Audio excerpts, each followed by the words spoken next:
Assalamualaikum dan salam Sarawakku sayang. Bersama saya Hafizah Munirah Mahrab. Berita utama untuk edisi malam ini. Kementerian Infrastruktur dan Pembangunan Pelabuhan MIPD meletakkan sasaran untuk melaksanakan projek infrastruktur sedia ada mengikut jadual, mematuhi piawaian dan menyelamatkan semua projek sakit pada tahun 2023. Menterinya Datuk Ahmad Douglas Ugambas berkata MIPD juga berhasrat untuk melengkapkan perancangan menyeluruh jalan luar bandar ke arah menghubungkan semua penempatan yang masih belum disambungkan menjelang 2030.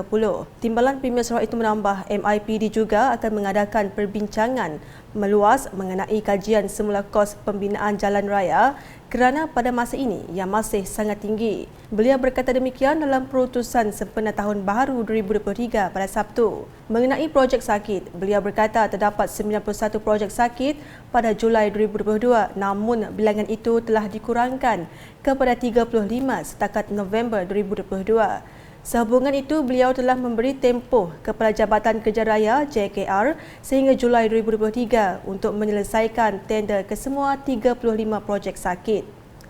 Menurut Datuk Ahmad Douglas Ugah, bagi tahun 2023, MIPD mempunyai bajet sebanyak RM795.7 juta untuk melaksanakan projek baru infrastruktur, pelabuhan sungai, bangunan awam dan kerajaan. Dana itu jelasnya perlu digunakan sepenuhnya dan telus supaya rakyat terutamanya mereka yang berada di pedalaman yang jauh akan mendapat apa yang sepatutnya mereka perolehi. Dalam hal ini katanya kementerian mesti mengelakkan masalah projek sakit yang menjejaskan semua kos. Laporan seterusnya.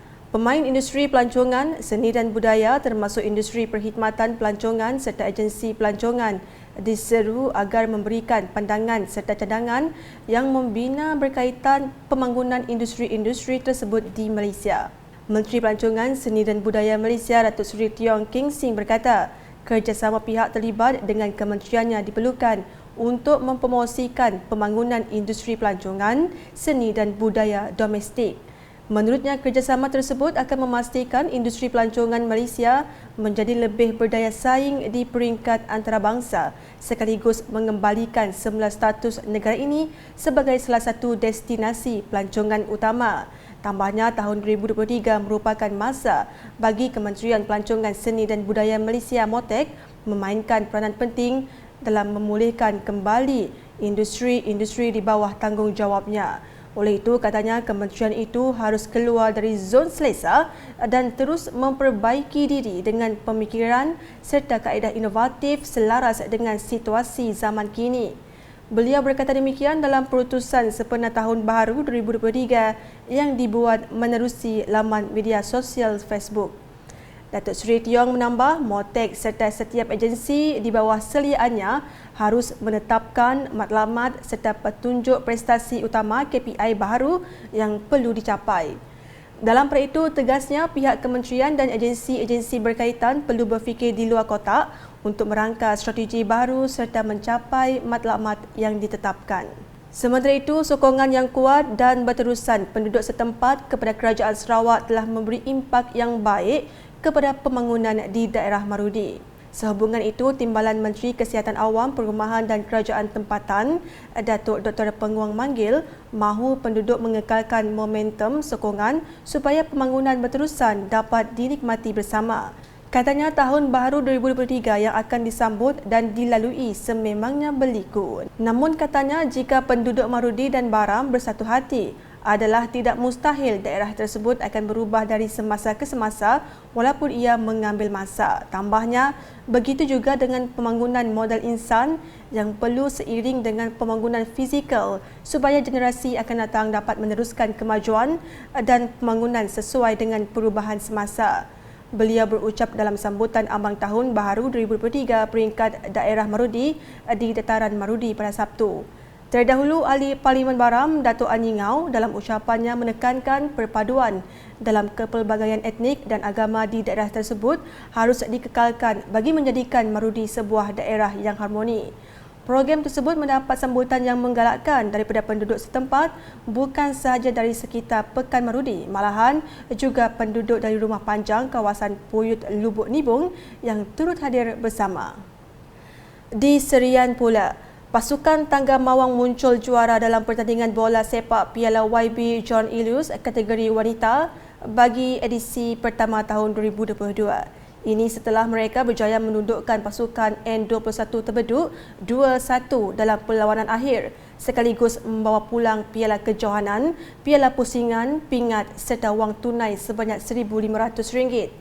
Pasukan N21 Tebeduk selaku naib johan membawa pulang piala, pingat serta wang tunai sejumlah RM800. Pasukan Riih Mawang dan TBS 23 yang menduduki tempat ketiga bersama pula masing-masing mendapat piala, pingat dan wang tunai sebanyak RM400. Menurut Ahli Dewan Undangan Negeri Adun Bukit Semuja John Ilius, pertandingan tersebut telah bermula pada 3 Disember 2022 dan dilaksanakan secara liga berkumpulan di mana 12 pasukan telah dibahagikan kepada 4 kumpulan. Jelasnya, pasukan N21 Tebeduk merupakan pasukan jemputan, manakala penyertaan selebihnya pula adalah dari sekitar kawasan Dun Bukit Semuja. Beliau berkata demikian ketika berucap dalam perlawanan akhir pertandingan tersebut di Kampung Riih Daso Serian pada Sabtu yang turut dihadiri oleh Adun Tebeduk Dr. Simon Sinang Bada.